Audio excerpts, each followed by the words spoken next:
Kristó, hver er munurinn á valsliðinu hérna í kvöld og í síðasta leik? Bara varnarleikurinn. Við gefum rúmlega 100 stig í síðasta leik og höldum 170 í kvöld og það er bara sem við lögum upp með og ég er bara hrikalega stoltur að hvernig við svöruðum í dag. Fannst þið vera munur á Njarðvíkurliðinu svona miðað við síðasta leik? Einhvern veginn fannst mér sjálfur þeir vera svona, já, bara soft?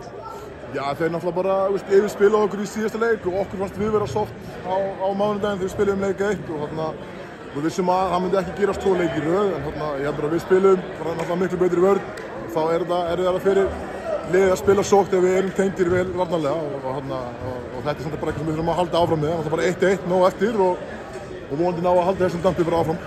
Sérðu fyrir þið svona í næsta leik á Hlíðarenda?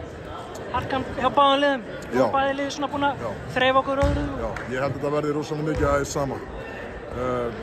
Það verður mikið baráttu og ég held að bæði liðið vilja spila mikla vörn og við bara byrjum, fannst mér sterkt bara frá byrjun. Það er munurinn á í leik 1 og við byrjum rosa soft og vorum bara soft út af þetta leiki, skilur við lentum aðeins undir til að byrja með en við vissum að þetta yrði jafn leikur í lokin og það yrði mjög sterkir á endursprettinum og náum að líma saman vörnina og það er bara það sem við náum að gera í kvöld og þurfum að halda, eins og segir, bara áfram út seríuna ef við ætlum okkur áfram. Takk fyrir þetta, Kristó. Takk.